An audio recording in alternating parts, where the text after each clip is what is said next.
What's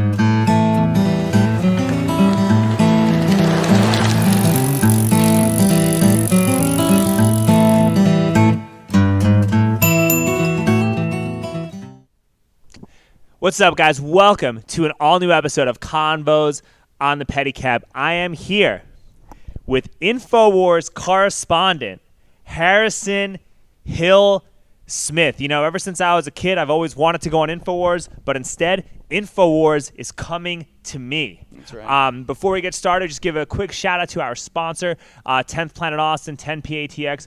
Get woke and improve your jiu-jitsu at the same time. There's a lot of civil unrest going on. We have a defunded police force. There's no better time than now to learn how to intelligently defend yourself. We have a phenomenal jiu-jitsu program taught by number 5 ranked jiu-jitsu practitioner in the world, Kyle Bain. We also have a great MMA program taught by former UFC fighter Andrew Craig, as well as black belt Cody Hofstadter. We have a great strength and conditioning program taught by Isak, the Viking Ninja. So we got a lot of really great stuff. It's a really great environment. Everybody's very open, very accepting. You'll improve and get better at an essential skill at your own pace. And like I said earlier, there's no better time than now to learn how to intelligently and effectively defend yourself.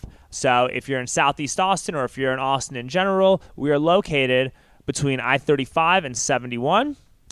So come to 10th Planet Austin. We're on Instagram at 10PATX. So look us up and come in. Anyway, Harrison, thank you so much for coming on. I really appreciate this. Thank you for having me. I'm very excited. I've been watching your show, and I enjoy it quite a bit. And I like the topics that we're going to cover. Let's just do it. I'm excited. Wait, before we do, can I curse? You can say whatever you like. Okay. This is America, dude. We're all not. Right. Yeah.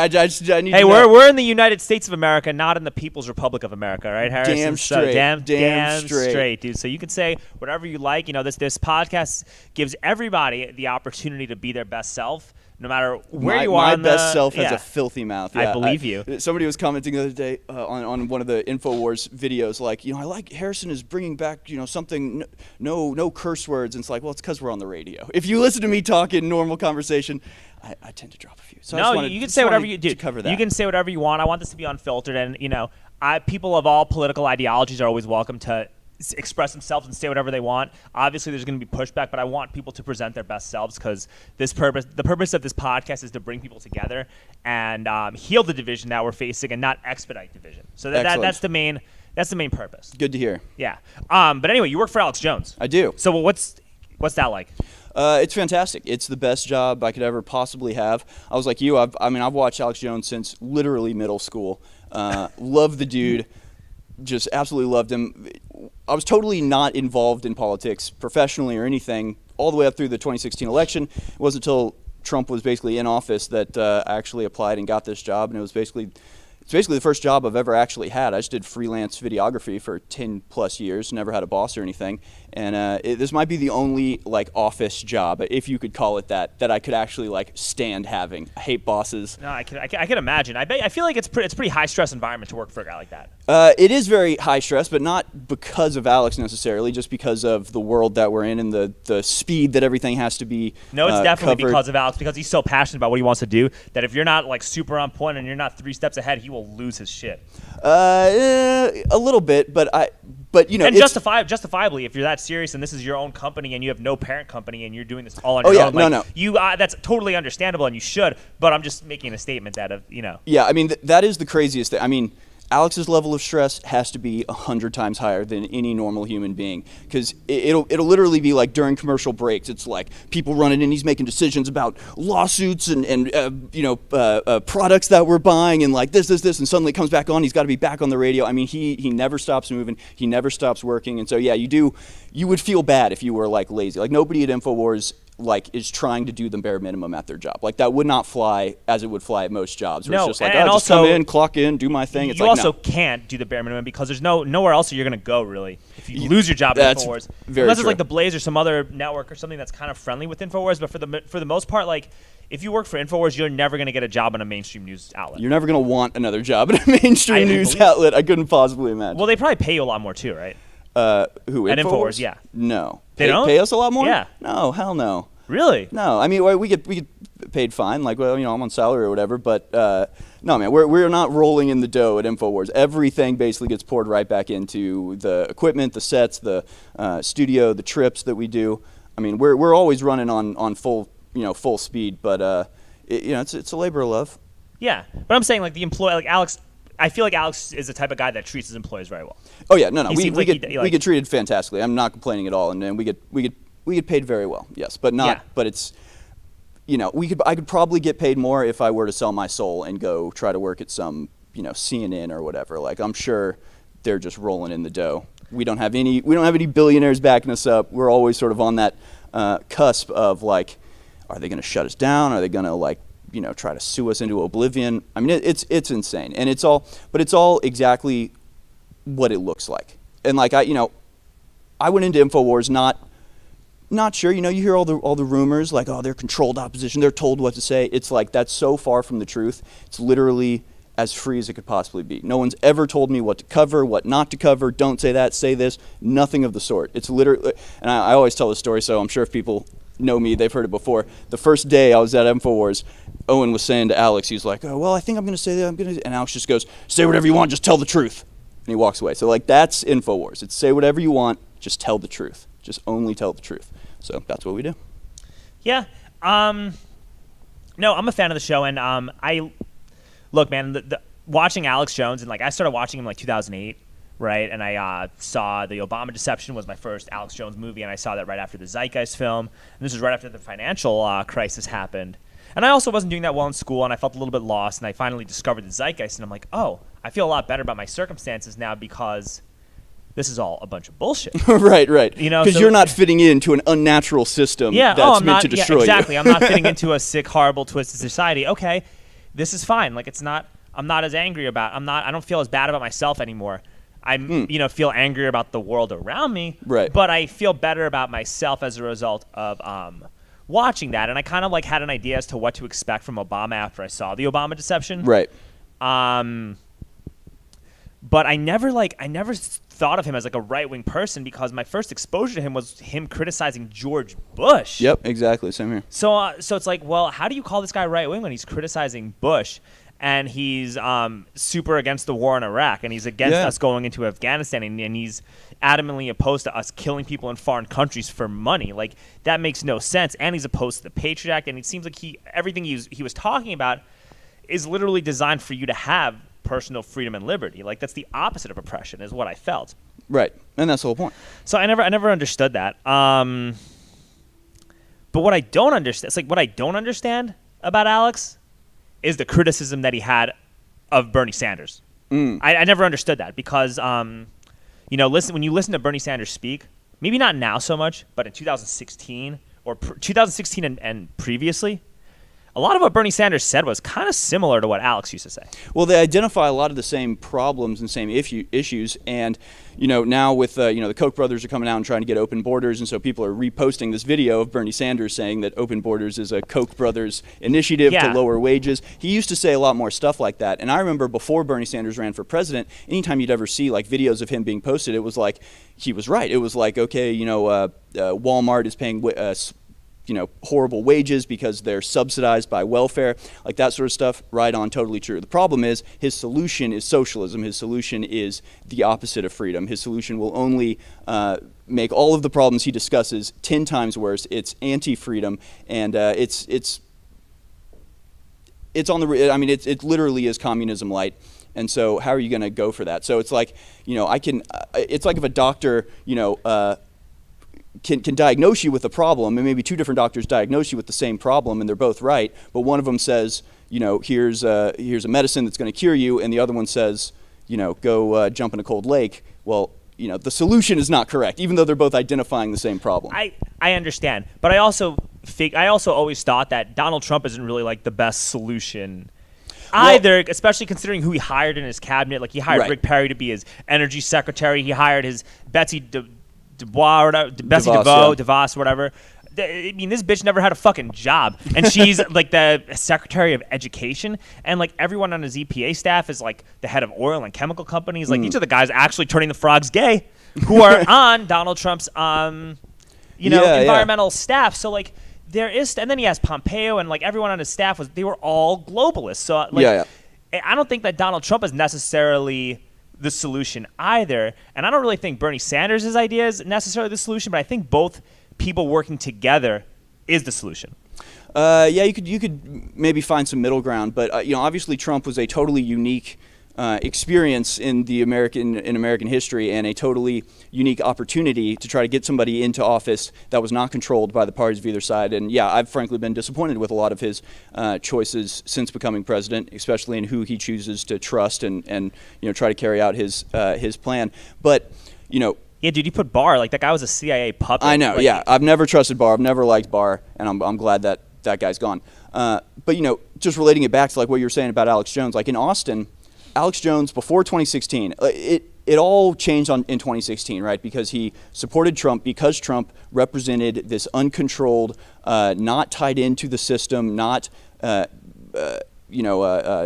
doesn't owe anything to the system, but he had the money and he had the personality and he had the celebrity in order to carry this out. Totally unique. He's the only person that could have done it. And so most people learned about Alex Jones after that and were told he's a right-wing sycophant, Trump sycophant, all this sort of stuff, which is disappointing because before that, for 10 years, here in Austin, going to Thunderbird subs or Thundercloud subs, going to Thunderbird Coffee House, going to any local Austin establishment, and there would be a stack of InfoWars magazines. Like, it was not some right-wing thing. It was not like it is now. It was all the freaks, it was all the anti-government people, anti-establishment people, everybody who knew what was up and was tuned in knew who Alex Jones was, and it's such a shame now that like in his own city, people will like spit at him and yell at him and call him all sorts of names. I mean, he was keeping Austin weird. He's keeping Austin weird before like a lot of people even lived in Austin that are spitting on him, and that's kind of that's a little insulting. It's incredibly insulting. It's incredibly insulting. It's incredibly. It's just a complete misconstruction.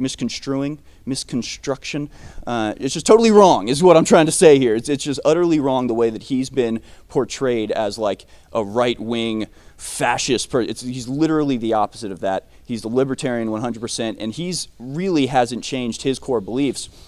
He just gets tied into all this other stuff. And again, it's just such a shame because growing up with him, you knew he wasn't like that, right-wing. Yeah. He knew he wasn't Republican. He didn't carry water for Republicans. He doesn't do anything for political gain or anything like that. He tells the truth and he exposes hidden agendas that are there just under the surface if you care to look for them.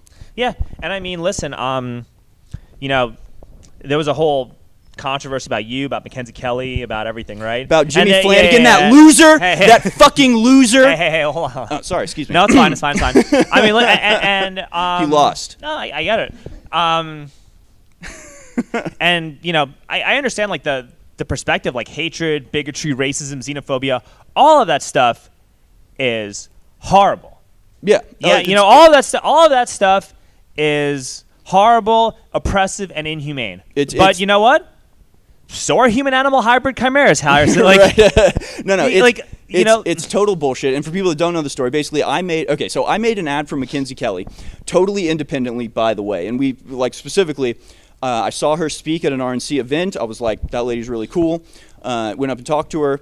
Really liked what she had to say. Checked out her platform. Really liked her platform. Hate seeing what's going on in Austin with our socialist city council just fucking everything. They're not constantly. socialists, dude. They're co-opting that shit for corporatism, though. So we gotta clarify that. But keep going. They're as pro-government as you can possibly get, and everything they do backfires and is horrible. So fuck them, and I don't like them. And so I wanted to support Mackenzie Kelly. And so I went up to her and just said, hey, I have a particular set of skills. I can make movies. I can make commercials. Would you like me to make you one?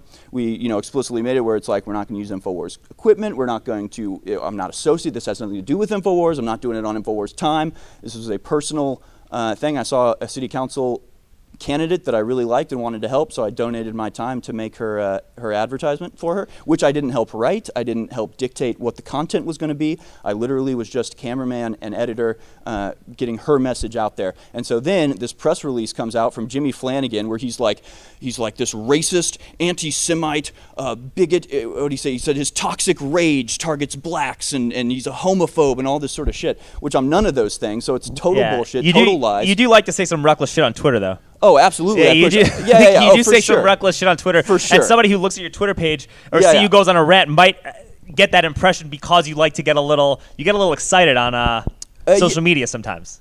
You could say that, but if you understand the context of what I'm talking about, if you actually look at what I'm saying, I'm just literally not racist, so I'm not going to say racist stuff. Like, I don't judge people by their race. I don't have a problem with any races. The only issue is I also don't like when people talk shit about white people, or when people talk shit about Christians, or when they do all that sort of stuff. So I'll clap back at them, or whatever you want to call it. But no, nothing I say is racist in the slightest. Like, I'm just literally not racist.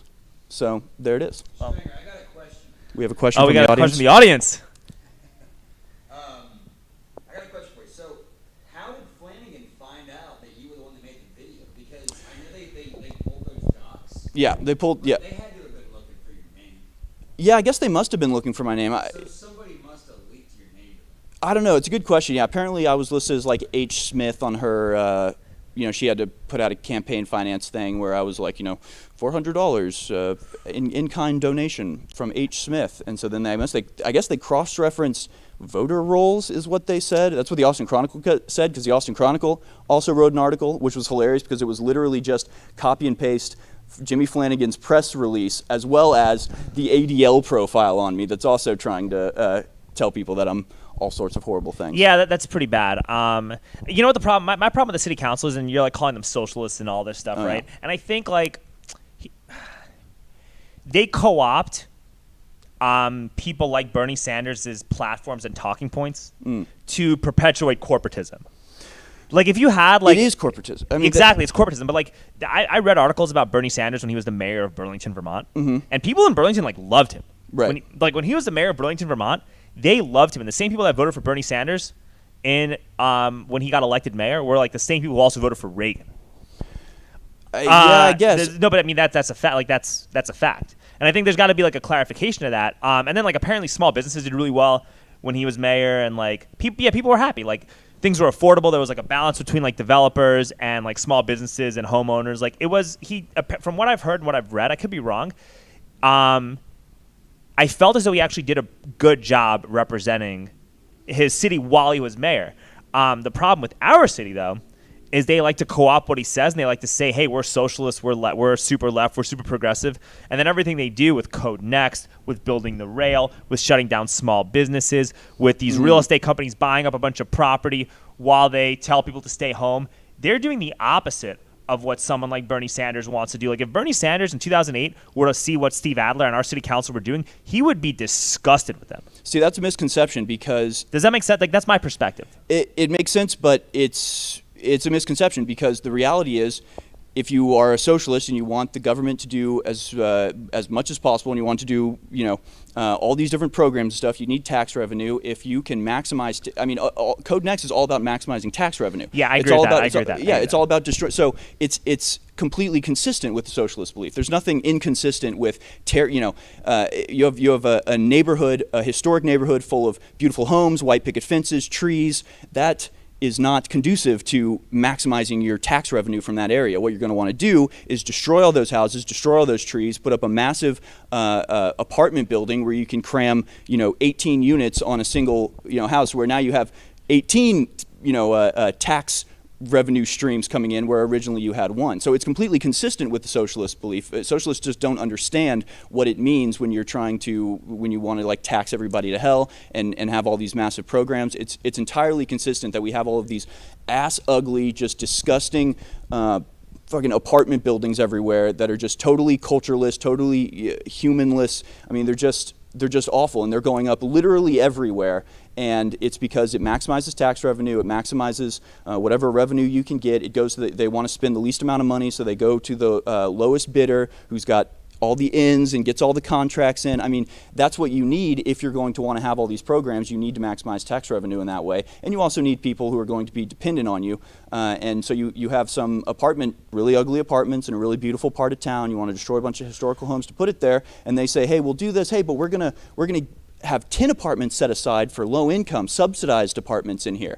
And so they're like, oh, okay, great, yeah, we'll do that. This is entirely consistent with socialism. Yeah, that's exactly what's there's also the flip side of this, too, and they will build luxury condos in poorer communities and low-income communities to push the low-income people out of their communities. Like where I was running for city council in District 2 for a minute, and I dropped out to endorse a guy named Casey Ramos, who he was just a better candidate. He was more knowledgeable. He was involved with the community, and we saw eye to eye on enough issues that it just didn't make sense for me to steal votes away from somebody that I felt would do a really good job of representing me.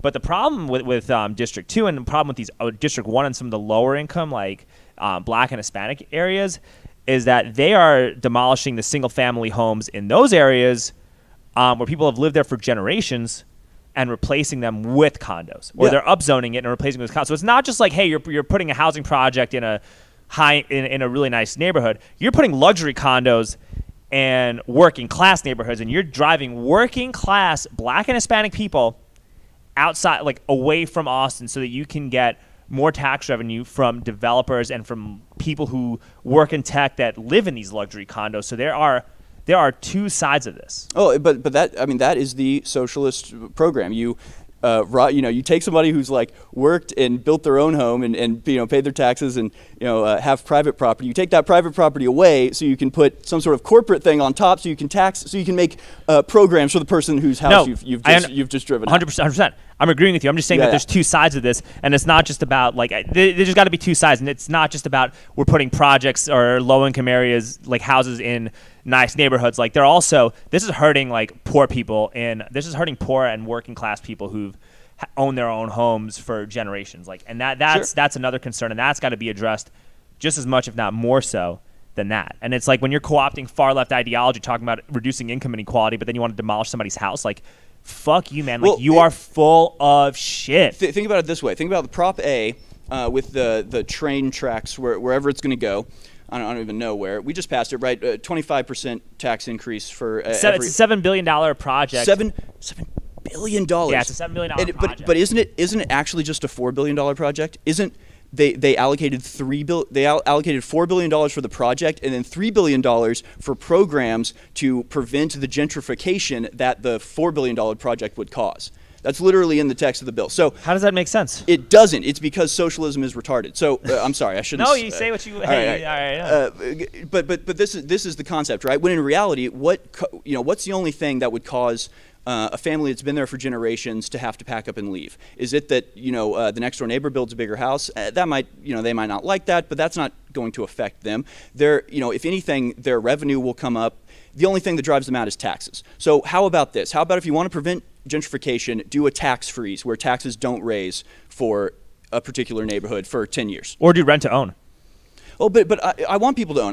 I said rent to own. No, but I mean like people that already own there. The people because that's the whole issue, right? No, but if you're going to build like multi-use apartments or mixed-use stuff, have it be rent to own, so people own stuff. And then the more you own, the more you have ownership, the more people get involved in government. So horrible things that are happening right now in Austin don't continue happening. Yeah. But I just mean these are the things that it's so nonsensical to build a train spend $4 billion to build train tracks to this area, and then spend another $3 billion to try to prevent that area from changing because of the increased revenue that will come with the train going there. The only thing that will make that change is the fact that taxes will massively raise, because as more things pour in, as the income goes up, then the taxes, the property value raises, and so their taxes will go up. So why don't you just do a tax freeze and just go, we're not going to spend an extra $3 billion. What are they going to do with that $3 billion? Are they going to just give it to the people that live there that then is going to go back into taxes? Like, it just makes no sense. But this is the issue. It's almost like, what's the story? The lady swallows a fly, then swallows a spider, then swallows. It's this kind of issue where you're causing problems and then spending more money to solve the problems, which causes more problems, which you have to spend more money to solve. It's just a cyclical downward spiral of socialist crap that needs to stop. Yeah, I agree with most of what you said. I think though that there are certain ideas of what people like Sanders talk about that we probably could implement, but we just aren't implementing it intelligently. I think that if you were to do a full-scale audit of what the city is spending money on, you could probably find enough wasteful spending where you could help provide better programs for homelessness, or you could provide better programs for people in low-income neighborhoods, or you could provide more money to people in AISD, or you could provide financial literacy programs for people in bad neighborhoods so they can move out of poverty, or you could provide some subsidies to the small businesses, like our bars and our restaurants, our waiters and our bartenders who got totally decimated by this pandemic. So the thing is this, right? you need an audit to actually have progressivism. Like if you were to audit the federal government and audit every amount of wasteful spending that our federal government did, you probably could forgive the student loan debt with minimal QE and minimal spending. Was it there? Do you know what I'm saying? Like, Yeah, so yeah. you probably could do that But if this you is- actually did an audit. But- And then the yeah. progressives don't want to do an audit. So it's like, bro, like you have to have that middle ground. Otherwise, you're not going to get. You're not going to accomplish what you want to accomplish. So there's got to be like work. There's got to be like working together. But wasn't it? It was either in 2016 or 2018. There was a proposition. Yeah, Prop K was in 2018. Right. It wasn't. It was like the only one that didn't pass. No, there was also Prop J, which gave people the opportunity to vote on their own land. On There you the go. implementation Yeah, of the yeah, land exactly. So code. it was like 6 different propositions. 4 of them were just like spend money on whatever, increase buses, do this, do that, whatever it was. And then it was like the 2 that were like, oh, also we should audit the government and we should do whatever you just said. And it was like those are the only 2 that didn't pass. So it's like, yeah, okay, if we want to pass all of those, maybe we're kind of and in they the had clear. all these advertising campaigns that said like don't Trump Austin and all this stuff. And I'm just Yeah. like, dude, like you're insulting voters. Like you're literally equating anything that you don't like with Donald Trump. And But- that's fucked up, man. Yeah. It's all nonsense. The same way that Jimmy Flanagan trying to invoke the specter of racism and homophobia in order to smear me. It's all bullshit buzzwords that they use to manipulate people. And it's the same with saying this is all Trump or whatever. But I mean, could you possibly imagine what we could achieve with $7 billion and then look at what they're actually trying to do? And the problem, I mean, there's a lot of problems, but there's one city councilwoman, you might know better than I do because you follow local politics more, where it's like on her Instagram or on her Twitter, she's constantly posting like pictures of like the Netherlands and being like, this could be us. And it's just like, no, it's not. That's not us. We're not the Netherlands. And so it's this weird like fantasy that these people have that it's like, oh, we'll just build trains and then we'll be more like Europe. It's like how awesome would it be to do like how many freaking Uber rides could $7 billion Man, help fuck Uber. subsidize? Uber has a communist model of doing business. Then that- let's that- do- dude, fuck Uber, dude. Uber's a horrible company. Then let's do an Austin city Uber. Why doesn't Well, they had Ride Austin, they had Fasten, and then Uber went and lobbied the state government Right. To bypass the local regulations, which basically said, hey, you can drive for Uber, just get fingerprinted, which is like a normal thing to do. Right, if you're going to right, drive drunk people around downtown and you're going to get in a stranger's car, you should have a background check. You don't want to get in, like, that's how sex trafficking happens, man. Yeah, like, for how would sure. you not be okay with that? Yeah, but like the And then a bunch of conservative Republicans went and lobbied the states so that you can get a convicted felon and sex trafficker. They had a Somali war criminal bro in Virginia that was giving Uber rides for like 10 years. And, Oh, and but I'm like, even- all right, dude, like that's what we're doing. All right. even outside of Uber, it's like trains. Great, I love trains. You go to Europe, you ride around on trains. It's super fun. That's Europe. That's not us. We're a car culture. Our entire city was built around the concept of cars. Our traffic is awful, just absolutely terrible. It's getting worse every year, and there's nothing that's happening that is going to make it better. We're spending $7 billion on a train that I know I'll personally never use, but my taxes are going up by a quarter to pay. Well, for no it. one's gonna use it because people are gonna work from home a lot more because of the pandemic. Yeah. So imagine. I mean, $7 billion. I mean, that is an insane number of money, and especially now it's just $1 trillion get thrown around as if it's nothing. $7 billion is an absolutely incredible amount of money. We could implement some sort of game-changing driverless car scenario where we've got Oh, we're talking about transhumanism now. Well, no, driverless cars. That's awesome. I mean, I don't like the idea of not owning anything because that's where it's all going. Is that you'll never own a phone and you won't own a car or anything like that. I think Yeah, you should I be read able to that own article. it. That's very scary. But if it's up to me, if I'm going to spend $7 billion on a useless old train track that goes somewhere that I don't even know and is going to take God knows how many years, they're going to tear up South Congress. They're going to it's going to increase traffic while they're trying to build it. No one's going to ride it once it's there. I mean, and all the people that they're trying to help, all the low-income people that they're trying to help, are going to get pushed out of the city by the time it's actually finished. except that they're going to leave with $3 billion in their Well, pocket. that's the thing. Like, they don't care. They co-opt all this identity politics and social justice to facilitate corporatism. That's what my concern is. Like, I have no problem with like making things more equitable for like low-income or working-class minorities. I think we should do whatever we can to help everybody and help people level the playing field. The problem is they're not doing that. They're doing the opposite, but they're co-opting it and making you feel like you're like a bigot or a bad person if you don't support this stuff. Yeah. But we're gonna pivot. Let's pivot. Were you Let's do it. remember when Bernie Sanders came to speak No. in Austin in Oh, yeah, February? yeah. Were you there? What? No. Dude, So here's my other criticism, and I love Alex. I'm saying this out of love. So when Bernie Sanders came to like give his rally, Alex Jones is riding in his armored truck, screaming on a megaphone about how Bernie Sanders is a communist and just going off and like railing against these people. Yeah. And I'm just like, dude, that was the dumbest. And this is during the primary, okay? That was the dumbest thing that he could have done, because half of these Bernie voters probably used to be his listeners. I doubt that. It's because personal liberty is incompatible with socialism. I get it. But the way in which, like, listen, man, like these globalists, these people at the top have an agenda to literally cause us to fight with one another. That's a fact, all right? And I personally believe that like the Sanders wing of the Democratic Party and the InfoWars wing of the Republican Party need to be the future of our government in order for us to be able to like actually cooperatively work together. And you're seeing this. Yeah, okay. You're seeing this like Josh Hawley and like Bernie Sanders talking about giving us checks. Like Tulsi Gabbard and Thomas Massey are talking about pardoning Snowden and getting rid of the Patriot Act.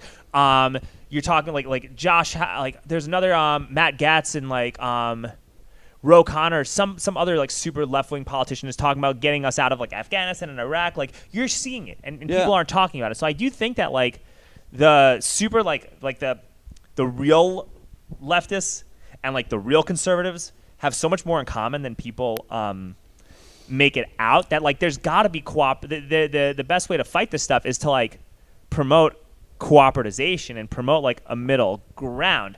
And so the issue I had with this is that like, listen, man, if this was a Biden rally, I'd be like, Alex, go off, fuck this guy, right? But like half these guys that were gonna be at the Bernie Sanders rally at the time were, if Bernie lost, they weren't gonna vote for Biden anyway. So like, it's just like a waste of energy. It's like you're turning them off to the like. It's like you're gonna just make these guys more likely to vote for Biden by what he was doing.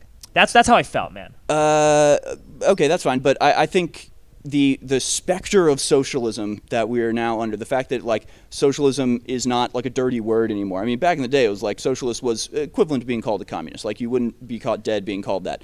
The fact that people think that that's the answer is incredibly disturbing. That being said, like there are times where like AOC or Ilhan Omar will say stuff, and it's like so frustrating to me because I'm like, why are they the ones saying, like, why am I having to agree with them? Why are they the ones saying that? Even Bernie Sanders, Bernie Sanders will like refuse to speak at AIPAC, or Ilhan Omar is like, hey, it's all about the Benjamins, and it's like, yeah, that's true. Well, I like the money. Me being a Jew, right? And You're a what? Yeah. No, I'm just kidding. And me having family who like died in the Holocaust, I actually like am fully on board with us helping Israel as much as possible, considering what's happened to me and my family in the past. So I actually that's a big disagree. That's actually one of the only countries that we should be, I think, be giving aid to because of what I've had to deal with. But that's. I see. Well, I don't think we should be that's fine. giving money to Israel, but that's one of the things that like there is overlap, and to me it's frustrating that there aren't more Republicans that are on it, and that the idea that like if you agree with that, then you should also be a socialist is so wrong to me. Did you see Bernie Sanders' episode on Joe Rogan last year? No. I watched it. And a lot of Bernie Sanders was talking about was like he was talking about how bad like globalism was and how bad like shipping our jobs off to China and shipping out our jobs overseas and all that stuff was. Okay, but what's his solution to that? Who gives a shit? I'm not talking about the solution. I'm just saying that he's addressing a lot of those. He's like addressing a lot of those problems and speaking out against a lot of the same stuff that Alex is speaking out against. That's what I'm saying. And I think that if you have a crowd of people that are willing to listen to that, and they're more comfortable with a guy like Bernie Sanders expressing those ideas, you should nurture that and embrace it and try to be friends with them and just offer your perspective nicely instead of yelling at them, because then it just turns them off from listening to you.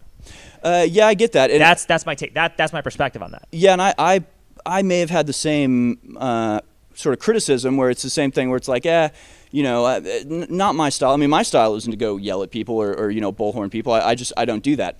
I would much rather talk to somebody and, on a one-on-one conversation and figure out what the solution is.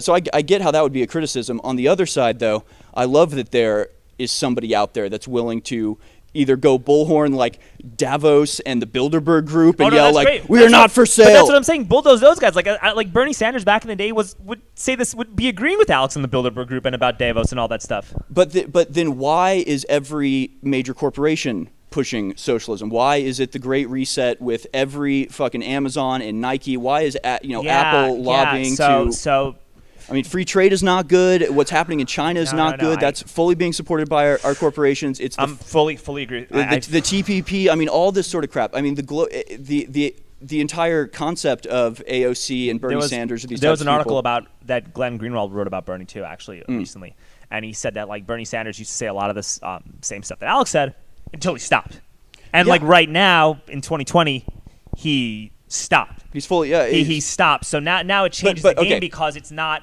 But he's not the Bernie Sanders of 2016. He's changing. He's changed. He's pivoted, and somebody could have had a talk with him, or he's not. No, he's not on message anymore. It's completely compatible with his entire ideology. His entire ideology is a top-down ideology. It is a subservient ideology. It's an ideology that says the government should have the power to tell the people what to do. So it's completely in line with him to give up and surrender and endorse Hillary Clinton and Joe Biden, even though he screwed out of the election both times. I don't think Bernie Sanders should have been screwed out. I'm mad that Bernie Sanders got screwed out of both of his primaries. I think it was absolutely crooked, and I think it was wrong. Even though I do not agree with him ideologically at all, I think he probably would have done better than Joe Biden. He probably would have done better than Hillary Clinton. He would have done way better. Better. So against my own interest, I'm still going to say he shouldn't have been cheated out of. And then Yang, and then you know that they had whistleblowers put out stuff about how Andrew Yang, they deliberately silenced Andrew Yang and didn't let Andrew Yang talk during the whole process. It's all totally deliberate, right? Tulsi Gabbard, same thing. Yeah.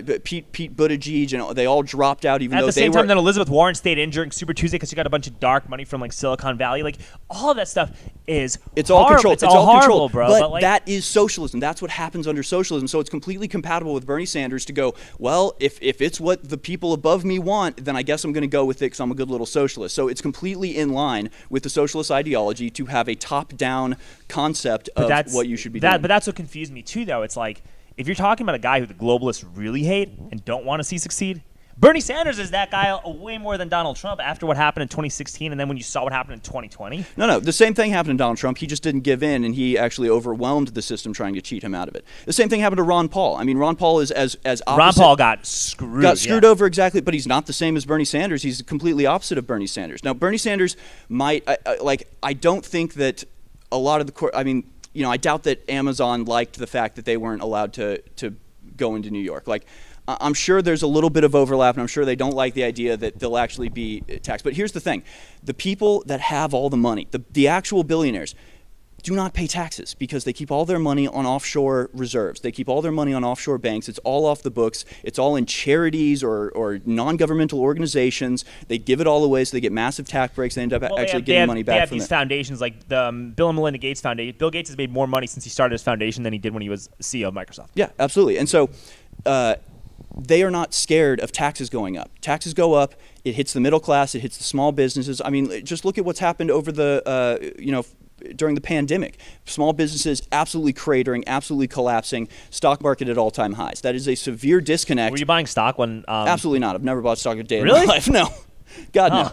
I'm not going to suck the devil's dick like that. Oh, I did. I deep-throated it. God, no. Dude, I like fondled the balls and shit too. Oh my, bro. No. Right. Anyway. It is funny. It is funny because I was looking back at the year, like starting in January, looking through February and March, and I mean, first of all, it was just insane how fast the pandemic hit, not in terms of like the pandemic itself, but in terms of the reaction to it. Because, in January, InfoWars was basically the only outlet talking about the pandemic. We were going, look what's happening in China. What is going on in China? We should be shutting the borders. We should be looking into this. Why is nobody worried about this? Everybody said, shut up, that's racist, right? As they always do. Then all of a sudden it flips and it's like, shut everything down. What, just cancel school. Hold up. When Donald Trump banned travel from China, 40,000 people from China still came in the U.S. when he banned travel from China. Yeah, well, and then they banned travel from other places later. Right. But what I'm saying, though, is that, like, it's not like his travel ban was that effective if 40,000 people from China still came into America. Well, I don't know that number, but I imagine that it prevented, maybe a little more, but tens still, of thousands more from coming. But I'm just saying, it didn't seem like it was that great. But it was February 29th that the first death occurred in Washington State. First death in America occurred. February 29th. By March 24th, we'd already allocated like $8 trillion, $8 billion emergency fund. The stock market was like tanking. It was like the largest drop ever in a single day. It was crazy, over and over again, right? Okay, that was all a scam, right? Because now the stock market is the highest it's ever been, massive raises, but the small businesses are totally collapsed. It's all been orchestrated. It's all been very carefully rolled out, and it's completely in line with the Green New Deal and the Great Reset. Well, how's it in line with the Green New Deal? Because they're all. I know it's in line with the reset. I know it's in line with the reset. What do you think the Great Reset is? What do you think the Green New Deal is? It's exactly the same thing. It's taking initiative away from small businesses, away from independent people, and coalescing it in globalist organizations like the UN, the World Health Organization. I mean, this is globalism. This is socialism. You'll own nothing, and you'll be happy. You'll own nothing, and you'll be happy. And I read that article, and that's you'll own nothing. You'll have no privacy, and you'll be happy. That's the full statement, actually. From I read that article. It was a pretty crazy article. It's horrifying, but it is. But then the person who wrote the article made it seem like it was such a great utopian life. They are literally with little hints of like, oh, maybe it's not so good if I read into it, you know? Yeah. But well, look. Wait, hold on, Harrison. Hold on. Sure. Because I get the thing about the reset, and the reset thing makes sense because if enough businesses and enough small businesses go under, you know, you have a middle class and an upper middle class that can't own anything anymore, and so then you corner the market, and the only companies that can hire you or that are available are like these big box chains or these see-through corporations or these mega corporations. And then when that happens, it puts people into boxes. Like people right now are so like afraid of being put into boxes. Like if you're like different in any shape or form, you know, if you're black, if you're Hispanic, if you're gay, if you're trans, if you have ADHD, if you are just like a creative outside the box thinker, you don't really fit in with society, man. Just like you said, like InfoWars is for the free, the freaks go to work at InfoWars, right? But a lot of people feel that way. And then the more small businesses you have, the more likely it is for people who are different to find their home. Yeah, like I struggle with like multiple learning disabilities, right? And the only reason I'm able to do well is because I'm able to drive this pedicab and the only and work at this pub crawler job, right? And these are both small businesses that accept me for who I am. And we have a multitude of small businesses in Austin and a big small business culture here, which allows me to like be my own independent entity. That's what Keep Austin Weird comes from. No shit, I know. And then what we're doing also here is stakeholder capitalism. Like my job is stakeholder capitalism because I feel involved in my company. Like I want this, I don't own this bike, but I want my boss to do well. I want my shop to do well. I want this place to do well because I'm happy here and I get treated really well. And then like the city through these lockdowns and shutdowns are jeopardizing that. So they're doing the opposite of actual stakeholder capitalism. So I could see that, right? Because when you destroy the upper middle class, you destroy opportunities in small businesses, and then you make everyone have to be one thing, and it's going to do the exact opposite. It's going to be the opposite of creating an environment of acceptance. Yeah, absolutely. But I also, that being said, I don't understand how the Green New Deal fits into that because of the Green Deal, couldn't you just give how would giving more money and more subsidies for electric vehicles be a bad thing, right? Because that was also part of the Green Deal, was giving subsidies for electric vehicles, right? Or building like rail systems, not like the bullshit rail we have now, but like a rail system from like Dallas to Houston or something. Yeah, like how is that like bad? Like that seems like it would probably be good to do. Okay, there are aspects of the Green New Deal, just like there are probably aspects of the Great Reset that you could point to and say, hey, that looks kind of nice, but that's not the point. The point is that it is a holistic distribution of of literally everything. And so, I mean, this is the whole concept, right? Is that they use anything like what's his name, Prince Philip or whoever that Charles cretinous vampire from the royal I saw family. that. No, it was Prince Charles. Right. He comes the vampire prince. And he says, this is, the COVID-19 has given us a unique opportunity that we must seize, right? Well, it's the same thing with climate change. They identify something that will give them the excuse they need to implement all of these programs that have nothing to do with actually the issue that they're trying to solve. Right, but that's why it's so important to be involved in your government, and that's why it's so important to like. But to not fall for the lies that they're telling you. No. The Green New Deal is not about the environment. It is about reconfiguring the entire. I mean, literally, these people think that. Did you see the thing about Pope Francis is joining an initiative by the Rothschilds called it's called the Great Alliance or the Global Alliance for responsible capitalism or something. It was an initiative spearheaded by Lynn DeForest Rothschild. Rothschild. These people don't really epitomize responsible capitalism. Right, clearly not. Clearly not. But you know, in this same group is Mark Benioff, who owns Salesforce, whose vice president is Peter Schwartz, who was the author of the Lockstep document, which is the Rockefeller Foundation document that laid out the, you know, do you know the Lockstep document? Sorry, give a brief. The Lockstep document was made in 2010, and it was a 15-year projection. What they call it is scenario planning. And so this essentially is the documents, the white papers that go out to the globalist organizations that all align them into what their goals are. And so it laid out 4 different scenarios, as they put it, which could be seen as Plan A, Plan B, Plan C, and Plan D. Plan A was, they called it Better Together, and the logo of it is like a globe being held up by a bunch of diverse hands, and essentially that was like Hillary Clinton gets elected. That was the world willingly surrenders to us. The world willingly accepts our globalist rule and willingly comes along and becomes you know, serfs in our new technocratic feudalism. Lockstep was the second, was the Plan B, was, okay, if they don't come willingly, how do we force them? And essentially was saying the way that this would come about would be the release of a massive pandemic. Wait, what? They talked about that in 2010? Oh, yeah. No, they talked about it. Read it, and it sounds exact. I mean, it's the same thing. Event 201 I saw the whole video of Event 201, and that was very odd how they were predicting the future. Oh, but predicting it, right? They're not predicting anything. They also said a bunch of governments had collapsed, and nothing has collapsed yet either. Right. Well, because they're also humans, and they can be wrong about things. That's the thing. They make these predictions for things that they are going to carry out. If I'm like, I think you're going to get hit in the face, and I smack you in the face, I didn't predict anything. I made it happen. I told you what I was going to do. So the Lockstep document was by the Rockefeller Foundation in coordination with a company called Global Business Network, which was run and founded by Peter Schwartz, who now works for Salesforce, which Mark Benioff and the Global Alliance is now teamed up with the Pope and the Rothschilds to bring all of this about, and they are great socialist philanthropists. They are promoting socialism. They promote the just everything horrible. They call it philanthropy, and they spend billions of dollars to destroy your entire country.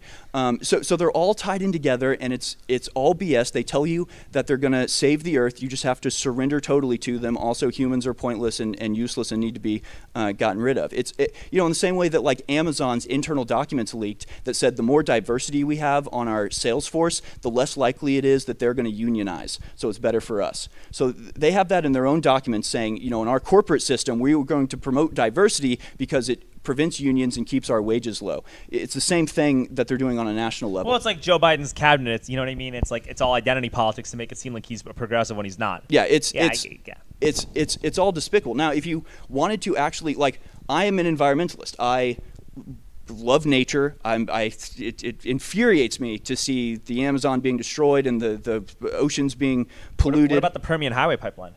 Yeah, I'm totally against that. Okay. Cool. Yeah. No, I really, really hate the way that we're destroying nature. One of the main primary, outputters of pollution are these massive shipping container boats that ply across the Pacific Ocean to China and America over and over and over again. There's something called the Jones Act, which means that you can't have a boat go from an American port to another American port. It has to go to a foreign port. A single one of these ships will put out as much pollution as every car on Earth in a single year, something like that. Like it's some crazy number, the pollution that comes out of these boats. And yet we're doing things like raising chickens here, slaughtering them here, sending them to China to be processed, and sending them back. So you're taking 2 trips across the Pacific Ocean in this massive boat to take a few cents off of your chicken processing fees and completely obliterating the earth in the process. The Green New Deal doesn't address that at all. The Green New Deal promotes globalism. It promotes. It promotes the Jones Act? No, but it promotes globalism. It promotes free trade. The TPP promotes free trade. It's all this shipping stuff. But that also like brings it to the importance of actually being. That's why you got to get involved. So that when you see something like a Green New Deal, you go and like you actually get active in City Hall and you talk to your local officials and you talk to your state legislators and you talk to people that are connected with your congressmen, and you address real environmental concerns to actually implement the Green New Deal and do it in an equitable fashion. Mm-hmm. Because if you don't do that and you just sit around, and this is what I mean, like I love Alex, but it's only half the puzzle. Like if you just sit around and you listen to Band.video and just comment on your computer and like, look at me, I'm woke. You know what I mean? Like you gotta get involved. You're gonna expedite this horrible future that we're headed towards. But if you see what's happening, right? And you actually like talk to your like city council members about what's going on and talk about how you can actually they can actually make the Green New Deal better for the environment, or make the reset equitable in a way that actually helps people, that's okay. Like, you should be allowed to talk about how you can do that and get involved. Like, it's about people being involved with their own government. Right, but you understand what I'm saying? Right. But now the way that they control the conversation is by saying, essentially, if you aren't for the Green New Deal, you basically just want oil companies to like spill oil all over the desert. And then they're trying to make it seem as though when you're critical of your government, they just try to cancel you or say that you're far right or say that you're all these things, right? And it's censoring free speech, and like. Even Kyle Kalinske and Jimmy Dore, right? Yeah. Yeah. Even Jimmy Dore and Kyle Kalinske were like, dude, they should not have canceled Alex because they're going to cancel me one day.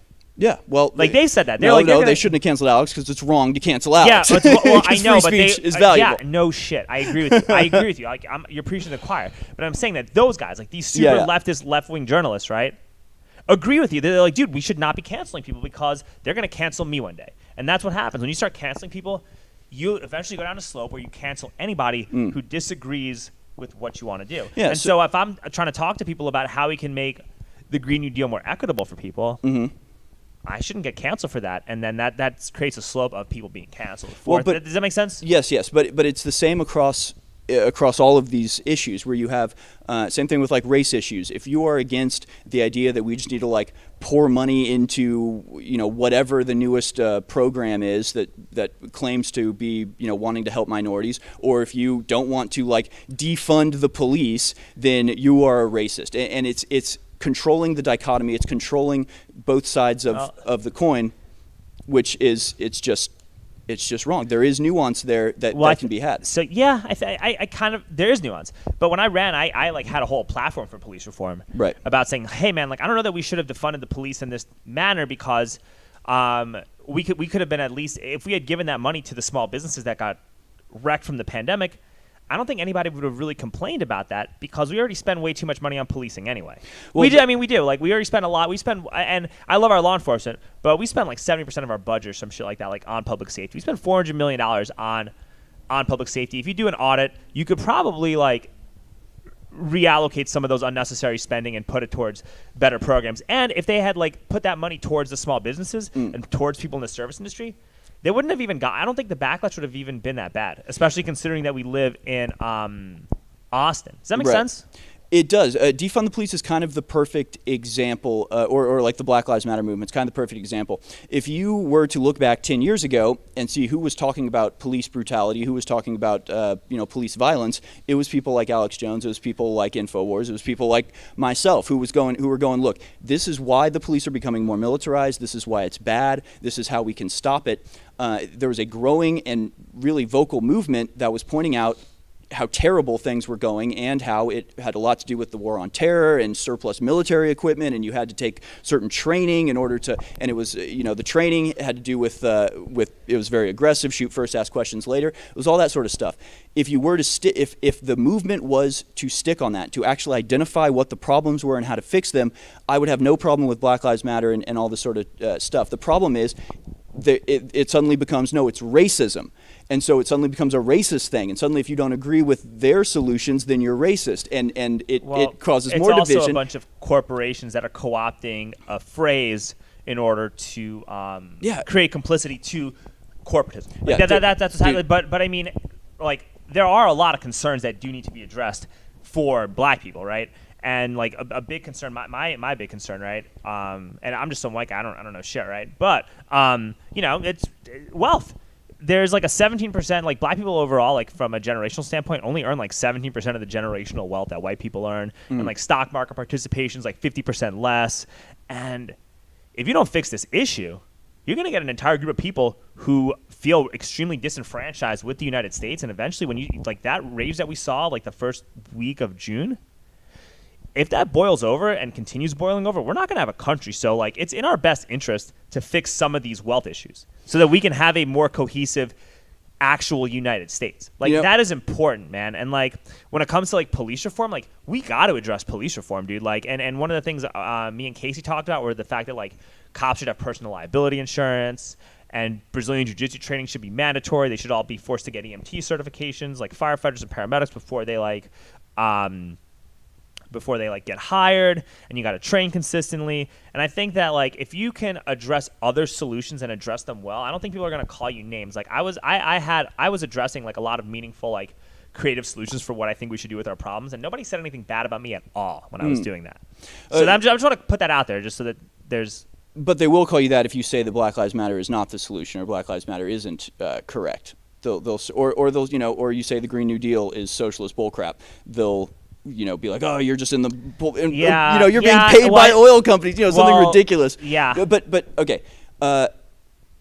Another example, if we want to go back into history, sort of a similar thing that happened with Black Lives Matter, where you have like a real problem, a real issue, and then here comes the problem to solve it, and actually makes everything much worse. And especially the demonization of the police. Do you think a good person is going to want to become a police officer right now? Do you think somebody that actually like thinks they can help the neighborhood, like if they're being demonized, if they're being defunded, if they're like, if the training isn't there, we're literally setting it up to be like just like the most heartless thugs that literally do just want to be cops because they want to like beat the crap out of people with impunity. They're going to be the ones who become cops. The good cops who like just want to serve, they don't want to get freaking spit on and attacked constantly, and they're no longer going to be officers. So it's entirely setting it up for the opposite of what they want the response to be. I agree with you, and I think that like I think that one of the things about this pandemic, what it's done is it's woken up a lot of conservatives to the importance of holding our police accountable. Right. This mask wearing stuff and the social distancing stuff. Because now it's like, you better stand with us because we are supporting you out of our own choice. We don't have to. So you better make sure, don't come at me when my business is open. Don't come at me if I'm not wearing a mask. You better respect my constitutional rights as an American citizen if you still want my support. And now there's a leverage point to that. And I actually feel like the cops have done a really good job of respecting like the Constitution and standing with the people through this pandemic, especially in Austin. At least in Austin. In Austin, they have. Maybe. From my experience, Harrison, I feel like they've done a pretty good job of that. And I think that you just want to get other people in other parts and other people in other communities to feel the same way. And there's got to be like, and I think you got to do that through like having like back and forth compassionate discussions with people. Yeah, I mean, like that's my take on it, man. Like it's just weird to me, having always been anti-cop. Like I've always been anti-authoritarianism, not anti-cop necessarily, but kind of, right? Like I'd always be, back in the day, I'd be posting videos of like the cops murdering a homeless guy, posting that out on Facebook and going, isn't this messed up? Don't we need to do something about this? Nobody cares. Nobody gives a crap. Everybody was just like, oh, you're a weird conspiracy theorist. And so now it's like, oh, now everybody's on board with the we need to hold cops accountable thing, but it's only focused on race, and that's the only issue, and that's the only thing. It's like when in reality race has very little, if really nothing, to do with the idea of police brutality, police not being held accountable for their actions. It goes totally over, across races. 100% has nothing to do with the race of the person. But because they've been able to capture that, then that's the way the conversation goes, and it gets captured that way. But one of the things I was going to point out was the fact that at exactly the same time that black people were being we're having Jim Crow laws repealed, Martin Luther King, it had, I understand the history of it. I understand where black people started in this country, started slaves, totally awful. Slavery, worst possible thing you could ever, I'm a libertarian. Slavery's it's hard. The opposite of it, right? Yeah. So I get all of that. So it's very convenient that as soon as black people were looking around in the 1950s and going, hey, what the hell, why are we not equal to you in this society? We deserve to be equal to you. We need to make this change. They were making marches. They were making that change happen. Here comes the government to help them. And they give them, all this welfare. Like that was where the Great Society and LBJ came in. I'm sure we all know the quote from LBJ. But it was the same type of thing where it's taking a real issue and a real problem and a real movement that has real solutions, and then totally undermining it by injecting in all of this stuff that way down the line. I'd say created way more problems. Maybe not man. more problems, but it created a different set of problems. I'd say it created way more. The fact that right now 75% of black children are born out of wedlock, that is a massive, massive issue. It's not good, and it is largely due to the welfare state. But there's also got to be a way, there's got to be a way to knowing that fact. There's got to be a way to actually get involved and try to actively make things better. Yeah, And there's got to be is. like because that's another problem with like what a lot of these conservatives are doing, like especially during the 4 years of Trump, is they would say all this shit, but nobody would actually go and do anything in these communities to make things better. And Well, that's a problem, man. Like that created a lot of this stuff. And I think you know, when I was at these reopen protests, there weren't like that many black people at those reopen protests, and I didn't understand why. And well, I kind of understand why, because we're so divided, right? And they looked at it like, oh, these people don't never gave a shit about us forever, and they want us to care about them. So it's one of those things where it's like, dude, 80% of the people that got arrested for social distancing violations in New York were black. 40% of black businesses don't exist anymore, and this is in June. It's probably even more now. Don't exist anymore because of these COVID lockdowns. Right. So it's like, so it's like you would think that you would want the entire populace, like no matter what color you are, everybody should be standing with us to make sure that we are either A, reopened, or B, justifiably compensated for being closed. And that's not that didn't happen. I think that like that kind of shows how we gotta like actually start doing a better job of bridging gaps, you know? Yeah, absolutely. But I think, you know, it's the fundamental disconnect is whether it's the government's responsibility to do this or whether it's personal responsibility. For example, the homeless situation, just taking, you know, race out of it, just going to like the homeless situation, especially here in Austin. Everything the government has done in Austin for the homeless situation has exponentially made the homeless situation worse. Yeah, because of more tax dollars. I don't think it's helped the homeless people at all, but ostensibly it was for their benefit, right? It was like, oh, we're going to help the homeless people, and now there's 25% more homeless people. It's like, okay, this is... Well, it's helping their developer buddies. It's promoting... It's co-opting... You're co-opting identity politics and social justice and left-wing ideology to expedite corporatism. That's what they're doing. Meanwhile, every conservative... like many conservative people that I know, like my wife, my parents, who are like hardcore, you know, just like Christians, conservatives, really decent people, they donate their time and go on the weekends and serve homeless people and serve food or donate food or, you know, just, you know, write checks to organizations. Or Mobile Loaves and Fishes is a great organization. But it's like, that's personal initiative that you have to do. And so the idea that you can just vote for somebody who will then just take somebody else's money and just give it to somebody who, you know, claims to have a problem, that's so wrong and incorrect. Hey, I agree. Hey, before we wrap up, are we wrapping up? We how long have we been talking for? Like almost 2 hours, right? No. Oh, damn, half of that. 1 hour and 2. We were talking for 1 hour and 2 minutes. Guess we can keep going. Yeah, why not, right? We can keep going for a little bit. Oh, dude, thank you, Gary. Best episode. Dude, look at that. Look at that. Yeah. Wow. Jesus Christ, Gary. All right. Let's talk about the vaccine, because we got to talk about the vaccine. We got to talk about Gates. We got to talk about like Soros. That was a big thing that we wanted to talk about. And let's try to get let's cover the. Oh shit. And we got to talk about that Trump rally. Let's talk about the Trump rally first. Okay. The Trump rally. Which one? The one in D.C. this weekend. Tell me about it. How was it? What happened? I didn't get to go to any of those. Inside scoop. I didn't get to go to any. I don't have the inside scoop. Here's the issue. I am the InfoWars bench warmer. I'm the InfoWars backup guy. So when they go on trips, I got to stay at the studio and fill in. So I have unfortunately not been able to go to any of the events in D.C. This year beyond when we went in January. So I've missed out on it a ton. But I can tell you from my experience, it was probably the greatest atmosphere you could ever possibly have. And this is one of the things I just don't get. If you go to like a women's march, if you go to one of these anti-Trump protests, the anger is this, like the atmosphere is this like frenetic anger. It's just like everybody's like on the cusp of rage. You go to a Trump event, man, it's literally just like the most loving atmosphere you could ever possibly experience. And it doesn't matter who you are, and it doesn't, you know, it's not like there's a bunch of feminists at the Women's March that are like having a great time and then they see us and they get angry. It's just like walking around, everyone's just like mad and angry and like looking for something, you know, terrible to yell at. Yeah, it's weird. Although man. The Bernie rally that I like Pedicab and worked was actually pretty fun and positive too. All the Bernie guys at the Bernie rally were all cool as fuck. Yeah, I can see that. They were cool as fuck. All those guys were super cool. Yeah, I mean, you know, like I said, that's weird, dude, man. It's like it's a weird dichotomy. Man. There's a very weird overlap with that. It's to me, it's not weird and it's not confusing because it's exactly what you would expect when you have like evil people controlling the world. They take advantage of people's goodness. They take advantage of people's loveliness, right? Like, 100%. But I'm saying the people that were at that rally, Oh, I'm like sure. the supporters, Right, are right. great. Like my favorite And- people that I give pedicab rides to are Trump supporters and Bernie supporters. Right. Like, my favorite people that I give rides to are Trump supporters and Bernie supporters. And Yeah. I'm honest with that. Like those people are the people I get along with the best. People that I actually enjoy hanging out with the most are people who are like hardcore, either like hardcore InfoWars, like Right. conservative conspiracy theorists, or Bernie Sanders, like hardcore leftists. Like Right, those right, are right. my favorite people to be around. Yeah, yeah. And it's equal, just on different like wavelengths. You know? And like I don't, all my friends support Bernie Sanders. Like I don't have a lot of like conservative friends from like high school. Like I still hang out with all my friends from high school, and like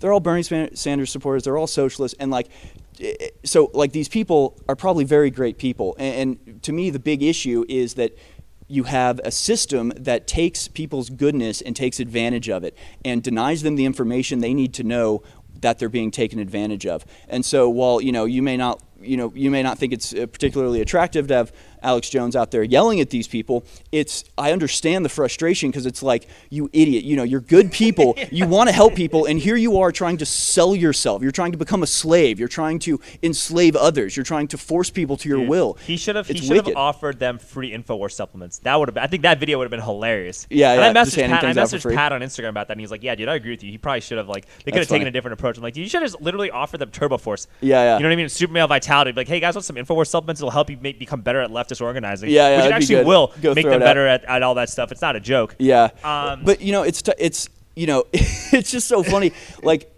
I mean, there's a great Alex Jones rant that I haven't seen in a while, but it used to go around quite often, where he's ranting about these like leftists that are like, yeah, we're gonna become armed, we're gonna arm ourselves, and then like, aren't you scared of us? And so Alex like, you should be armed, like be responsible for your own safety, like that's exactly what you should do. And it's he's like once you climb and and reach that mountaintop, we'll be there and we'll embrace and together. It's like we want people to be powerful, man. We want people to be themselves. We want people to be individuals. We want people to not care what other people say and not try to shut down other people's stuff. The problem is our culture has gone so far in the opposite direction that now it's like we got to start playing defense, because the people that are in charge of the culture and that run things and that are given total carte blanche to do whatever the hell they want, and they never get arrested, they never get even stopped by the authorities that should be stopping them, are these radical like socialist scumbags. And yeah, I guess if you are like a decent person and actually think about this stuff and don't fall for the free ice cream lies, you're going to get shut down too. So it's all about personal empowerment, personal freedom. Like I'm strong in my beliefs, right? Like I've always felt the same thing. I've always thought the same way. I've always had the same politics, more or less, ever since probably I started watching Alex Jones in like middle school, and like I was conservative in a conservative household growing up. But then when like the war in Iraq when you and dropped stuff, these woke knowledge bombs at your family on like back when you were a kid, how did your family react when you were dropping these woke knowledge bombs like Dude, back in high school? it has been amazing seeing my parents come around. My Like, dad, yes. my dad is a bigger conspiracy theorist than I am now, and it's totally amazing, because he used to be much more mainline conservative. And I hate mainline conservatives, and that's why I started loving Alex, because of how much he hates mainline. It's not because he criticizes the left. The Right. reason I liked him is because of how much he criticizes mainline conservatives. Yeah, and we That's still what do made- that. That's what made me like him. And it's the same thing with them. It's like you've got these decent people that are lovely, good, honest people that then get told we have to go freaking invade Iraq, and they're like, okay, yeah, I'm a good person, and good people want to go invade Iraq. It's a total Because they love Jesus. because they love Yeah. Jesus, right? And like I love Jesus. I'm a very strong Christian. I don't want anything to do with the Middle East. Like we need to get the hell out of Iraq and that sort of stuff. So just your question, it's funny, because back in the day, we used to. Like I'd have arguments with my dad where he'd be like calling me a communist and all this sort of stuff. yeah. Because I voted for Obama, because it was the I same. voted for Obama too, actually. Yeah, in 2008, and a lot of people are like, you shouldn't tell people that with like your position. And it's like, no, this was my journey. In 2008, the stuff that Obama said was right on the money. He talked about bringing home the soldiers from the war. He talked about spending money in America, not on And foreign shutting down nations. Guantanamo Bay. And then Shutting he's- down Guantanamo Bay. It's like stopping torture, like just all that stuff. It was like, yes, yes, yes, yes, yes. Then he gets into office, he doesn't do any of that, and he accelerates a lot of it, and then it doesn't even get reported But Trump also on. didn't shut down Guantanamo Bay either. He didn't say it was. Yeah. But he also didn't. Yeah. Okay. So, but to me, that's the human response to that is to go, that motherfucker lied to me. That Obama guy, I was all for, he got my support. I fell for his tricks, and he lied to me about it. And now that he's been exposed as a liar, he'll never get my support again. And now I'm on the lookout for other people that use that same rhetoric that sounds really good, but is a total lie in order to get my and then good people nature. are scared that a guy like Bernie Sanders is going to just be another Obama. Well, a less effective one, because again, it's like. But so I get that. That's what I'm saying. Like, Yeah, I yeah. understand that. Yeah.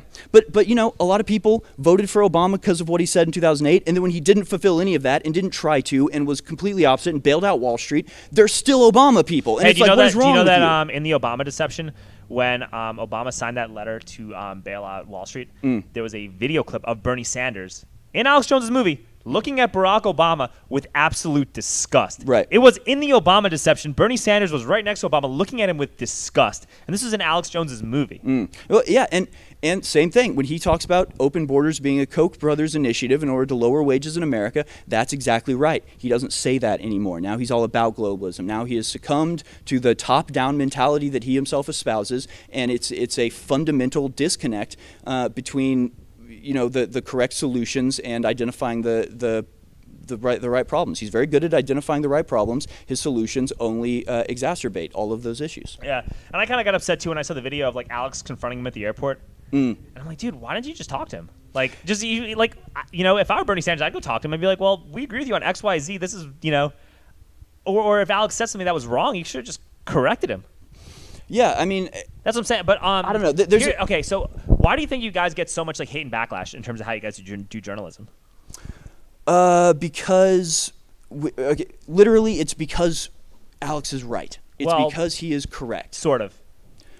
He's called everything. No, man. he's called a lot of stuff. I'm agreeing with you on that. Yeah, but, I mean, that's not why you're getting hate. I don't think. Oh, it's exactly why we were kicked off. That's exactly all. Well, why do you think we get hate? I think it's because some of your field reporters, while I like them a lot, they don't have like maybe they might not necessarily have the best journalistic integrity. And what I mean by that, Harrison. Well, I saw I'll watch certain videos. I'm not dropping names, but I'm not dropping names. But and I could be wrong on this, but when I watch certain videos and they cover the left-wing protesters or cover certain protests, they deliberately show people looking like idiots. So it's like all the video. Anytime you show up at a BLM rally or a Bernie Sanders thing, the people that they talk to, the only time they have stuff, everyone looks right, like but the an only idiot. time that the only stuff that they put on tape or the only stuff that they put on their videos has these guys looking like total morons. And I'm sure there has to be smart, intelligent, articulate people. You would think, but I don't believe that because there was one time that I was at the Reopen protest, and I was I had a crowd around me because I was talking about China and I was talking about how what they were doing with the lockdowns were the most anti-progressive, anti-actual left-wing thing that you could really do. And I had a crowd around me, and I talked about how China's GDP was the only country that had increased GDP in this whole quarter. I had a crowd around me, and everyone was talking to me and letting me talk. And then some fucking bitch with a sign that says "My body, my choice" with a mascot, with a picture of a mask, was right there behind me. And while I was talking and saying extremely interesting, poignant stuff, Owen just left and goes and talks to this fucking idiot with the sign. Well, wouldn't that be a right-wing sign? My body, my choice with the no I'm just mask? saying, I had a crowd and I was saying really Yeah, deep, yeah. intelligent, Well, and you no, literally no. stopped and you walked away from me. Not me. He did. Well, okay, I don't know. He did, and then I don't know the decisions he makes, but this is also a misconception that we encounter all the time when we go to these things, because we'll be live streaming and we'll be going around talking to people and they'll be going, no, because you'll cut me to look, you'll cut it so I look dumb, or if I say something smart, you'll cut it out, and we're we show them, we're literally live right now, we cannot cut anything out. Will you not just talk to us? And or one of our most popular videos before it got taken down on YouTube was an impeach Trump rally. Literally all we were doing was going around and saying, why should he be impeached? And nobody could give us an answer. Everyone looked like an idiot. Everybody just said dumb stuff, just spouted off talking points that made no sense, and we were just humiliating them. What about the Dr. Silence videos that are these 2-minute little clips and stuff like that? Because I see some of those clips that are 2-3 minute long, these 2-3 minute long clips. And is that Rex Jones? I think that might be Rex. Yeah. But I'm that definitely looks like it was edited and photoshopped out. All I know is that's all. I mean, I'm just offering a constructive criticism because I think that's one of those things where you got to push back on everybody so that this becomes one of those things where you get every perspective, and I think pushing back is important. So I'm not asking just out of I'm asking totally out of love. I'm saying So I'm saying personally, it is very, very, very rare that we encounter people that are like well spoken and can actually hold their own. And when they are, we'll argue with it. Like we'll put that up too. I mean, all I can say is that personally, like most of the time well, not so much anymore since we got kicked off everything, but like back in the day, we would just live stream everything. It would all go up. There would be no editing whatsoever. I guess if you're going to, cut it down, then you choose the most extreme or most whatever, emblematic people that you can find on there and then, expose them. But it's I don't know. I guess that's entertainment. I mean, it's the same thing that any other corporation or anything does. I'm just saying that's like, this is a news outlet that I think is a lot more honest than the majority of mainstream news. And that's just my criticism because let's be even more honest by just having everything go live so that you get all the perspectives because this is about people, this is about truth, and sometimes like there are some left wing points where you can actually see that help you find that truth with with some sure like that's all. Like, there's a great the quote I try to live my life by is Winston Churchill said, I'd rather be wait no, now I'm losing it. Live on my feet that die on my knees or some shit? No. I'd rather be consistent. God, why I'd rather can't be hated. I'd rather be hated for who I am than loved for who I'm not. No. No, but it's the opposite of that. I'd rather be right than no. It is that. Okay, yeah, I had it mixed up in my head. I'd rather be right than consistent. That's exactly what it is. Thank you. It's so essentially, yeah. If I'm presented with information that shows that I'm wrong, I'm gonna change my mind. Like that's just how it goes. I didn't like Trump in the beginning. I actually looked into his arguments. Was like, oh God, this guy's right. Hey, I'm on Team Trump now. I voted for Obama. I learned what he was about. Oh crap, I was wrong about Obama, and I better change my mind now. So if somebody has information that they can share with me that shows me that I'm wrong, then I'm not egotistical enough to ignore that information and not change my mind or pretend it doesn't exist or lie about its existence. I can either take it and envelop it into my own ideas or quantify it however I need to, or I can just change my mind and go over to the other side. But so far I haven't. But here's the funny thing: when I host for InfoWars, whether I'm hosting the War Room or the Alex Jones Show or whatever it is, I go to mainstream sources, I print out mainstream stories, and I talk about them. That's all I do. So if you want to talk about like why we get hate, it's literally because we expose what is going on underneath the surface. We show what the reality is beneath the headlines. What about Caitlin Bennett? Well, I think she's awesome. I think she's hilarious, yeah. But she also just literally goes up to people just to trigger them. Like that's literally what it seems like she does. Is she just walks up to people and just trolls people. Like it doesn't seem like she's really trying to get like if she wasn't a super hot girl, she would probably not have a job. Maybe I don't know. I mean, I don't want to be like talking shit or anything like that, but that's just how it feels. Like she doesn't seem like she really like does any real journalism. She just talks shit to people. No, she's got a gimmick that she does where she goes into leftist rallies and leftist campuses and stuff, and people say horrible things to her, and that's it exposes a lot of. I mean, and Savannah's different because Savannah's like a real journalist. She'll go in there and like ask real questions and cover real stories and have like intelligent arguments to back up what she says. But it doesn't seem like, maybe I'm wrong, but from what I see of Caitlin Bennett, it doesn't seem like she really has anything that substantial to say. Like she just walks around triggering leftists, and it works because she's hot. She doesn't even have to say anything, dude. She literally can just show up, and people just like become demons around people her. Yeah. But that in itself is illuminating. That is that is illustrating a major problem that America faces right now. That you have these college campuses that and I mean people literally go demonic. Like you've seen these videos where it's just like these normal people just see us and they're just like and they just like start like turn red and just like start foaming at the mouth. It's weird, you get any hate man. in like downtown Austin right now or not? I mean, if we were to go, no, maybe. without the info, without the mic, just you being a regular human being, like you just being Harrison, you don't get any hate. No, but if I were to, but also, a lot of my life is, sort of inwardly rolling my eyes at some stupid bullshit somebody's saying when I could just like. But here's the problem though. Like I have conversations with people, and like if they really think they're right, and then they like have a conversation with me, like they'll start crying. They just like they can't handle it. Like it's bad, man. Like it's really bad when you have somebody who like has had an abortion, and then you're sitting there like explaining why abortion is wrong, and they're like, do you think it should be trying desperately? Hey, do you think it should be illegal, or do you just think it's wrong? I think both. I think Really? yeah. Because I think if you're gonna be like pro-choice, you got to be shouldn't there also be like consistency? Like, because I'm very pro-choice on like vaccines, and I'm very pro-choice on mask wearing, but also like, you know, I'm also gonna be pro-choice on what comes out of your. I'm pro-choice on what goes into your body, what goes on your body, and what goes out of your body, because, you know, I don't think the government should legislate that, and I think that whatever happens when it comes to like an abortion, that's between you and God. But I don't think that the government should legislate that at all, because it just seems like that's anti-small government. But what, you know? Did you get my perspective on that? Not really. No? No. Because the baby is a human being that has rights. So you have to treat it as such. Like you can, you know, like your DNA, the mother's DNA is different than the baby's DNA in her belly, right? It's a different being.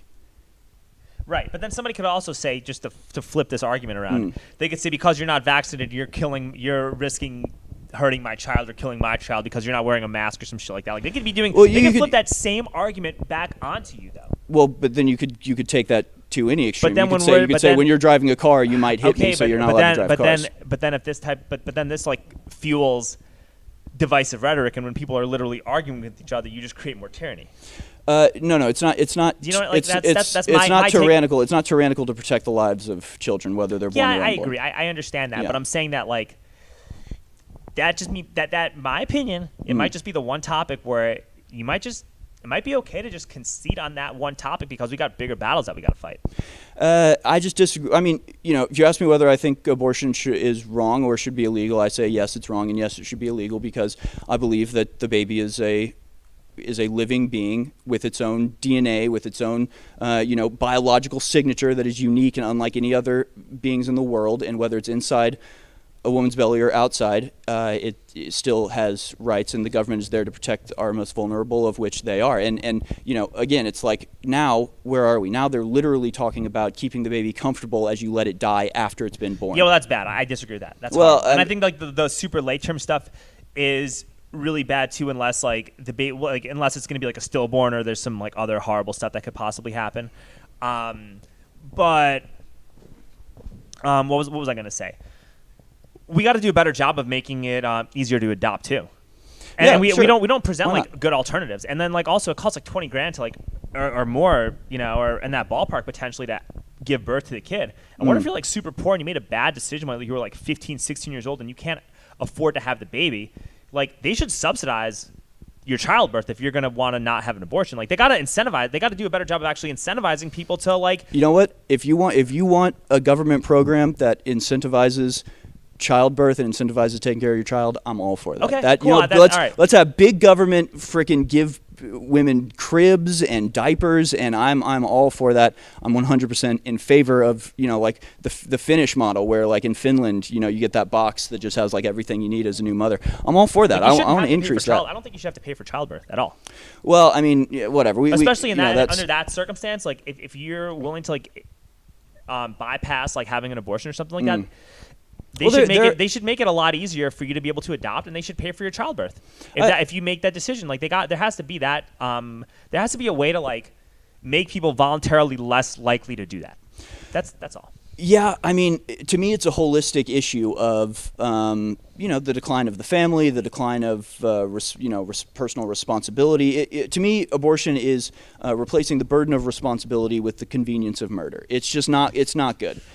So you know if you want to approach things holistically and try to solve the issue where you don't have young teenagers going out and getting into things that they are not mature enough to be responsible for, and that's a very big problem, right? Yeah. We can go down.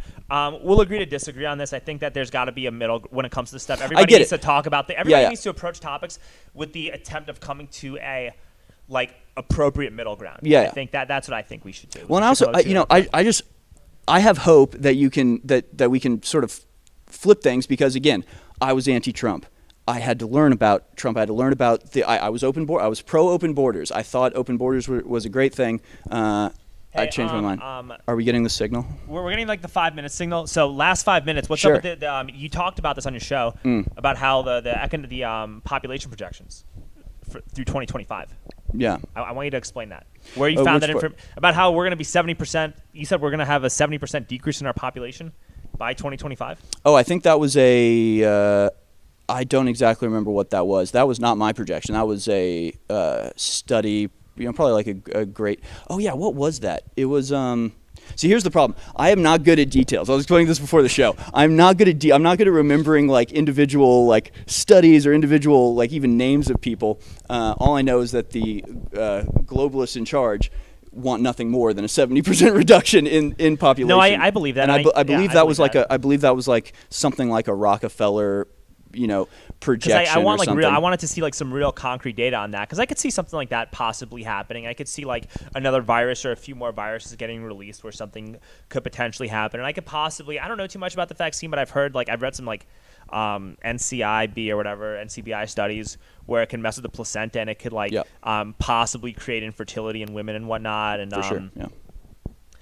If you in the third world is super overpopulated according to like certain people, so it's like Bill Gates, people like Bill Gates, right? Yeah, right. So I could see like in the third world, a lot of people getting vaccinations, and then like the population in the third world goes down significantly as a result of that, and then eventually it trickles down. But that being said, man, like if you don't want to have any kids, whatever, that's what I think the biggest problem with this vaccine is that it might cause infertility. But like if you've already had like 3 kids, what does it matter? Go take it. Like, because it's not going to matter at that point. Well, there's lots of issues with it. It causes Bell's palsy. I saw that. Yeah. Is Bell's palsy permanent, or is that just temporary? Apparently, it's temporary, but I'm not going to risk it. I don't want to risk that. Not risk it. Like, hey, how'd you like that? Yeah. It's messed up, man. And I mean, the fact. I mean, there's never been an RNA vaccine. There's never. Most vaccines take 10 to 15 years. This one is 6 months. I think it's all.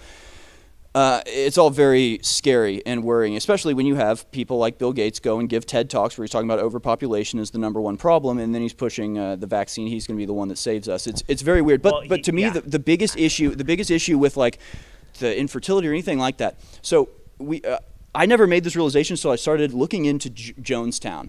And if anybody watches my stuff, I mention this all the time because it was a total revelation to me. Jonestown, don't drink the Kool-Aid, right? Jim Jones. I saw that on Brad Swale's podcast. I saw that already. Oh, okay. Yeah. I already saw all that stuff. And then when you didn't drink the Kool-Aid, they shamed you and they yelled at you, and then everyone drank it.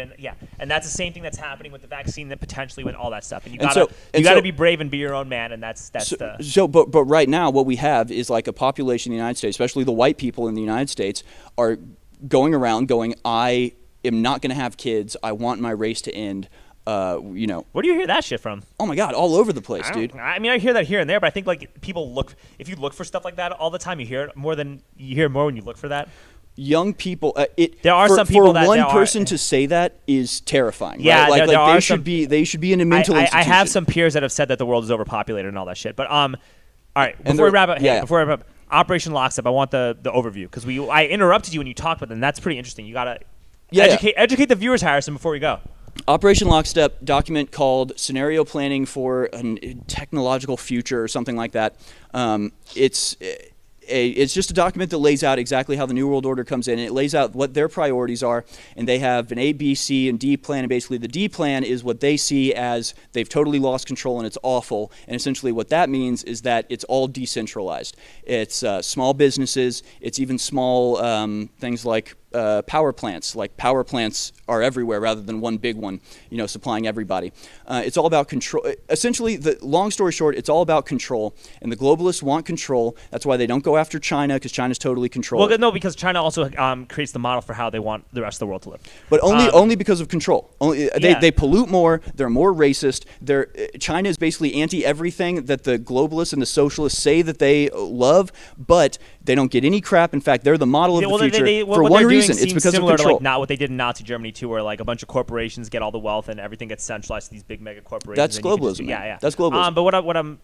But you said that the first scenario is people go willingly into this. Yeah. And then what's the second scenario? The second scenario is lockstep, where they say, people are resisting our global, our philanthropy, our global love. They're resisting it. So wouldn't it be nice? Maybe one way we get out of this is there's a disease. It comes out of China. It affects the respiratory system. It goes over the globe, in this way, and we have to roll out vaccines, and it allows us to, censor the internet and shut down the internet's kill switch, because there's disinformation being spread about it. Yeah. It's like, read it. It literally sounds like it's talking about what's going on Okay, today, so except it was what's the written next step? 10 years ago. What's the step after that if that doesn't work? The other two were like Hack Attack and Oh, I heard about that. some Klaus other Schwab one. talked about a cyber attack. So Yeah. what happens with the cyber attack? Because Yeah, that's a so big deal too. Because like people Klaus could lose their investments or people could lose everything with that. So how does explain that real quick? Well, Klaus Schwab is the leader of the World Economic Forum, who are the ones who are behind the Great Reset, who tell you you'll own nothing and you'll enjoy it. They're in league with the Bill Gates and the NGOs and the Vatican. All these people, they're all the same cast of characters. Okay, Yeah. but what's Essentially, what they're portraying is like if they lose, what the world looks like. And to me, it's heaven because it's small businesses. It's what do you mean if they lose? like if they don't get their global governance. If the people wake up to what they're doing and don't allow them to control everything through these massive organizations, what will it look like then, and how can we, what's the role of philanthropy in this situation? It's all about philanthropy. Sure, but the third step is a cyber attack. What's a cyber attack going to look like? I don't even remember because the most important segment is that lockstep segment because it lays down exactly what's going on now. Like even the other one, the global together thing, also not that important. It lays down what they wish would have happened, but the primary, the meat of the is the lockstep. Is the lockstep, yeah, the lockstep organization. So just search Rockefeller Lockstep, look up who wrote it, look up where they are now, what they're doing now. They're all, I mean, literally, and it's the all end tied in result is if together. everybody fights it, how do we become on our own doing this, right? It's like It's kind of like how do we continue to influence things when we're not in total control. But their entire, even just the intro to that entire document, basically their philosophy is huge corporations controlling everything is good. That is literally their entire philosophy. And you know what? I think that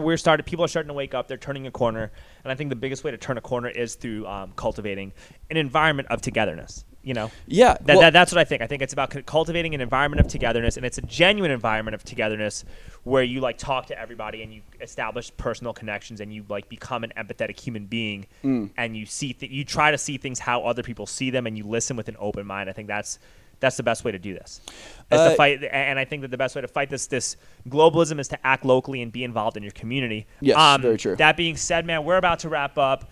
Gary's got a new segment. Charlie's got to go. I appreciate them even filming a lot longer than they needed to. But this has been an all-new episode of Convos in the Pedicab. Before we go, Harrison, how can we get a hold of you? Twitter is Harrison of Texas, Harrison_OF_TX is my Twitter, and it's all jokes. It's all in good fun.